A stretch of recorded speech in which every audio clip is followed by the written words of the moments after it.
जब भी स्कूल में डेक्लामेशन कंपटीशन होते थे, कुछ कंपटीशन में मैं भी पार्टिसिपेट करती थी। उसमें हमें पहले से टॉपिक दिया जाता था एंड हमें अपने व्यूज प्रेजेंट करने होते थे स्टेज पे खड़े होके। बट दो चीजें हमेशा कॉमन रही, पहली कि मुझे नहीं पता कि मैं आज तक क्या बोल कर आई, एंड दूसरी मेरा कभी प्राइज नहीं आया। यस, आई नो आपके पास भी कोई ना कोई स्टोरी या इंसिडेंस ऐसे जरूर होगा। एक्चुअली रिसर्च में प्रूव हुआ है कि 90% पॉपुलेशन को पब्लिक स्पीकिंग फोबिया होता है। इट मीन्स वो पब्लिकली अपने व्यूज को प्रेजेंट करने में डरते हैं। सिर्फ रेस्ट 10% पॉपुलेशन ऐसी होती है जो कॉन्फिडेंटली अपने कम्युनिकेट भी कर पाती है एंड अच्छे स्पीकर भी होते हैं।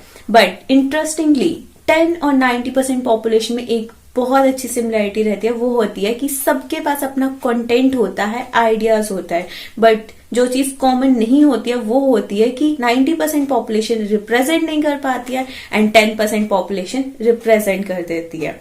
यस, अगर आप उसी 90% पॉपुलेशन में आते हैं एंड आप सीखना चाहते हैं कि आप कैसे अच्छी कम्युनिकेशन स्किल्स कर सकते हैं अपनी, तो आज की वीडियो एग्जैक्टली आपके लिए ही है और बहुत इंटरेस्टिंग और इम्पोर्टेंट रहने वाली है। So hey friends, I am Divya और आप सभी का बहुत बहुत स्वागत है टारगेट 1 लाख चैनल के अंदर। आज हम बहुत इंपॉर्टेंट टॉपिक के ऊपर बात करने वाले हैं, वो है पब्लिक स्पीकिंग कम्युनिकेशन। ये इतना इंपॉर्टेंट क्यों है? एक्चुअली जिस तरह से हमारे सर्वाइवल के लिए खाना पीना सोना इंपॉर्टेंट होता है, उसी तरह से सेम वे में अपने आप को रिप्रेजेंट करने के लिए कम्युनिकेशन स्किल्स इंपॉर्टेंट होती है। अब इसको स्टेप वाइज वे में समझते हैं। सबसे पहला स्टेप आता है इंटरेस्ट। राइट, जैसे ही मैंने आपको कहा कि आप 90% पॉपुलेशन से अलग होना चाहते हो और स्किल को सीखना चाहते हैं, तो आप क्या हुए? सबसे पहले इंटरेस्टेड। एक्चुअली आपको भी ये चीज अच्छे से पता है, जब भी हम किसी चीज में इंटरेस्टेड होते हैं तभी हम उस चीज को अच्छे से परफॉर्म भी कर पाते हैं, उसमें अपना बेस्ट दे पाते हैं। ऑफकोर्स कम्युनिकेशन एक स्किल है, तो इसको सीखने के लिए सबसे पहले आपको रियलिटी में इंटरेस्टेड होना होगा। देन सेकेंड स्टेप आता है लर्निंग, जो कि आप अभी कर रहे हैं। इसी तरह से आप बहुत सारी बुक्स से, अदर वीडियो से या कोर्सेज से या प्रैक्टिकली अप्लाई करके भी आप अच्छी लर्निंग कर सकते हैं। बट जितना ज्यादा आप सीखेंगे उतना ही ज्यादा आप इम्प्रूव कर पाएंगे। देन थर्ड स्टेप आता है कंटेंट लव।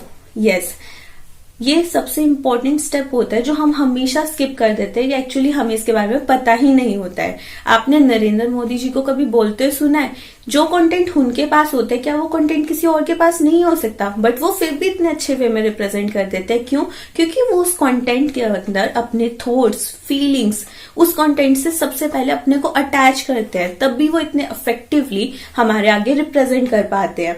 सो सबसे इंपॉर्टेंट होता है, हम जो भी कंटेंट रिप्रेजेंट करना चाहते हैं उसे हमें खुद समझना चाहिए, उसके साथ अपनी फीलिंग्स, थॉट्स हमें अटैच करनी चाहिए सबसे पहले। देन फोर्थ स्टेप आता है प्रैक्टिस।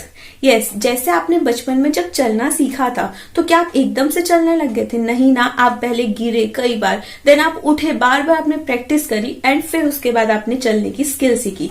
जिस तरह से आपने बचपन में चलने की स्किल प्रैक्टिस से सीखी, ऐसी ही अब आप कम्युनिकेशन की स्किल को भी जब भी सीख सकते हैं जब आप प्रैक्टिस प्रैक्टिस एंड प्रैक्टिस जितने अच्छे से हो सके प्रैक्टिस करते हैं। सो आप जितनी प्रैक्टिस कर सके उतनी प्रैक्टिस करिए स्किल को सीखने की। देन फिफ्थ स्टेप जो सबसे इंपॉर्टेंट आता है वो होता है पब्लिक स्पीकिंग। राइट, इसमें हमें सबसे ज्यादा डर और हेजिटेशन होती है एक्चुअली, बट ये बहुत इंपॉर्टेंट, अल्टीमेटली ये लास्ट स्टेप होता है जो सबसे इंपॉर्टेंट है, जहां पर अब हमें पब्लिकली बोलना है। एक्चुअली आप सोच सकते हैं कि आप किसी भी खाने को सिर्फ देख के बता सकते हैं कि इसके अंदर कौन से मसाले डले हैं, नमक ज्यादा है, कम है या सही है, नहीं ना। इसी तरह से जब तक आप पब्लिकली बोलना नहीं स्टार्ट करेंगे तब तक आप अपनी स्किल्स को इम्प्रूव नहीं कर सकते हैं। जैसे आप बिना पानी में जाए स्विमिंग नहीं कर सकते, इसी तरह से आप बिना पब्लिक में जाए कभी भी public speaking communication skills improve नहीं कर सकते। एंड इनफैक्ट आपको ये इम्प्रूव भी तो इसीलिए करनी है ना कि आप कम्युनिकेट कर पाए या बोल पाए पब्लिक के अंदर, जब भी तो आपने वो चारों स्टेप्स करे। सो आपको वही चीज प्रैक्टिस करनी पड़ेगी, मीन्स आपको खुद अप्लाई करनी पड़ेगी, तभी एक आप अच्छे कम्युनिकेशन स्किल को सीख पाएंगे। सो अभी इसे एक अच्छे एग्जांपल के साथ समझते हैं, बट उसके लिए हमें थोड़ा फ्लैशबैक में जाना होगा।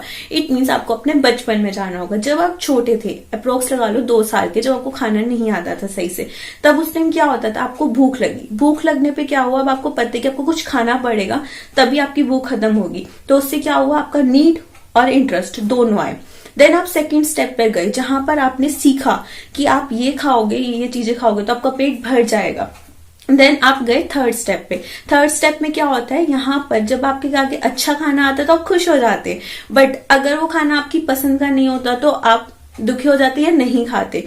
सो आप देख सकते हैं कि हमारी फीलिंग्स हर स्किल के अंदर अटैच होती है। सबसे पहले हमारी फीलिंग्स अटैच होती है उस चीज के साथ। देन फोर्थ स्टेप आता है प्रैक्टिस।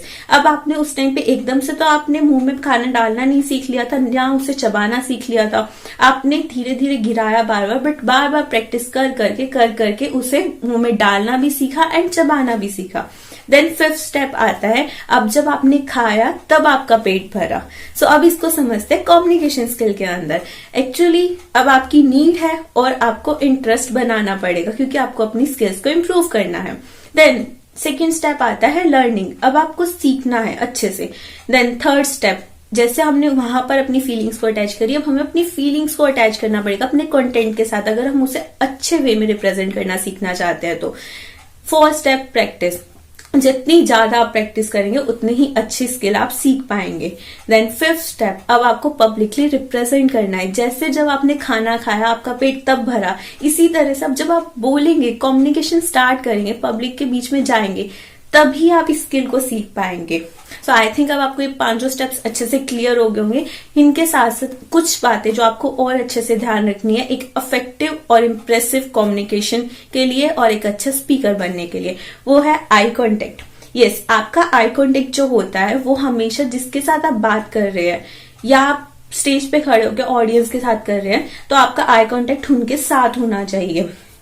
अगर आप स्टेज पर बोल रहे हैं तो आपकी ऑडियंस में ऐसा नहीं कि स्पेसिफिक कुछ ऑडियंस पे हो आई कांटेक्ट, हर किसी पे थोड़े थोड़े टाइम के लिए आई कांटेक्ट होना चाहिए। देन सेकंड आती है हमारी वॉइस पिच या टोन, हम कह सकते हैं। इट मीन्स ऐसा भी नहीं होना चाहिए कि आपकी वॉइस बहुत कम हो कि किसी को सुनाई ना दे, या इतनी ज्यादा हो कि किसी को लगे कि आप लड़ रहे हो उनसे।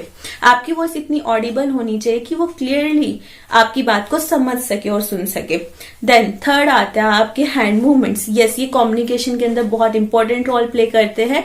आपके हैंड मूवमेंट्स हमेशा अपर बॉडी के अंदर होने चाहिए क्योंकि ये रिफ्लेक्ट करते हैं हाई एनर्जी आपकी। अगर आप हैंड मूवमेंट्स को लोअर बॉडी के वहां पर कर रहे हैं तो इट मीन्स आपकी लोअर एनर्जी रिफ्लेक्ट होती है। एंड आपको जो चीज जरूर ध्यान रखनी है कम्युनिकेशन के टाइम कि आपके हैंड्स पीछे या नीचे नहीं होने चाहिए, आपकी हैंड मूवमेंट्स हमेशा होनी चाहिए कम्युनिकेशन के टाइम पर। अब फोर्थ जो आती है हमारी बॉडी लैंग्वेज, ये भी इंपॉर्टेंट रोल प्ले करती है हमारी कम्युनिकेशन के अंदर। अब कुछ टिप्स जो आपको जरूर ध्यान रखनी है। सबसे पहले ट्रस्ट एंड कॉन्फिडेंस। राइट, जब तक आप अपने ऊपर ट्रस्ट नहीं करेंगे, अपने अंदर कॉन्फिडेंस नहीं लाएंगे, आप इसे नहीं कर सकते। आपको सबसे पहले अपने ऊपर ट्रस्ट लाना होगा, अपने डर और हेजिटेशन को हटाकर अपने अंदर कॉन्फिडेंस लाना होगा। कॉन्फिडेंस के लिए आप मेरी दूसरी वीडियो देख सकते हैं जिसका लिंक मैं डिस्क्रिप्शन में दे दूंगी। अगर आप वो स्टेप्स फॉलो कर लेते हैं तो आप बहुत अच्छा अपने अंदर कॉन्फिडेंस ला सकते हैं। सबसे पहले आप अपने अंदर ट्रस्ट और कॉन्फिडेंस लाएंगे एंड देन अपने ऑडियंस का ट्रस्ट एंड कॉन्फिडेंस जीतेंगे। सेकेंड, कभी ये मैटर नहीं करता कि आप इंग्लिश में ही कम्युनिकेशन कर रहे हैं तो आप बहुत अच्छे स्पीकर हैं। मैटर करता है कि आप कितने अच्छे से अपनी बात को रिप्रेजेंट कर पा रहे हैं। इवन अगर आप बोलकर, लिखकर या सिर्फ इशारों में भी कम्युनिकेशन कर रहे हैं तो वो भी एक कम्युनिकेशन होती है, बट आपकी ऑडियंस को वो समझ आना चाहिए।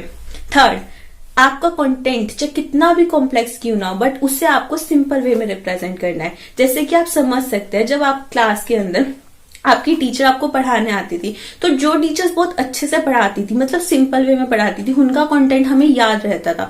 बट जो टीचर्स थोड़े हाई फाई उसमें पढ़ाती थी उनका हमें कुछ समझ नहीं आता था। तो इसी तरह से आपके ऑडियंस को आपका कंटेंट समझ आना चाहिए, वो सिंपल वे में रहना चाहिए हमेशा।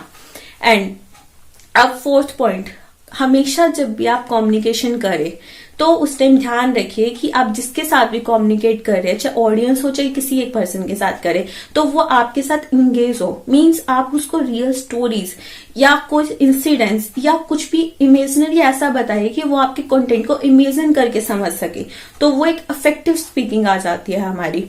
एंड द फिफ्थ वन जो सबसे इंपॉर्टेंट होता है वो होता है यू आर यूनिक। यस, आप यूनिक है। आपको अपने कंटेंट को अपने वे में रिप्रेजेंट करना है, आपको किसी का रट्टा नहीं मारना है या किसी की कॉपी नहीं करना। आप यूनिक है, आपको अपनी यूनिकनेस नहीं खोनी है। आप जैसे आपको अपने कंटेंट को उसी वे में रिप्रेजेंट करना होगा। और आपसे एक बात कहना चाहूंगी, देखो, डर और हेजिटेशन होती है, बट क्यों होती है? हमें लगता है कि सामने वाला हमारा मजाक बनाएगा या वो हमारे बारे में क्या बोलेगा। एक्चुअली दुनिया तो हमारे बारे में कुछ ना कुछ पहले से ही बोल रही है। सो इट्स बेटर कि हम अपनी कम्युनिकेशन स्किल्स को इम्प्रूव ही कर ले, अपनी स्किल्स को इम्प्रूव कर ले। दुनिया ने तो पहले भी बोलना है, बाद में भी बोलना है। सो इट्स बेटर एटलीस्ट हम अपना लॉस ना होने दें। तो आई थिंक आपको इस पूरी वीडियो में बहुत अच्छा नॉलेजेबल कंटेंट जरूर मिला होगा। सो अपने फ्रेंड्स नोन्स के साथ इसको शेयर करना बिल्कुल भी मत भूलिए, और लाइक कमेंट करना तो बिल्कुल नहीं भूलना है। लास्ट में एक ही चीज कहना चाहूंगी, stay healthy, happy and always keep smiling.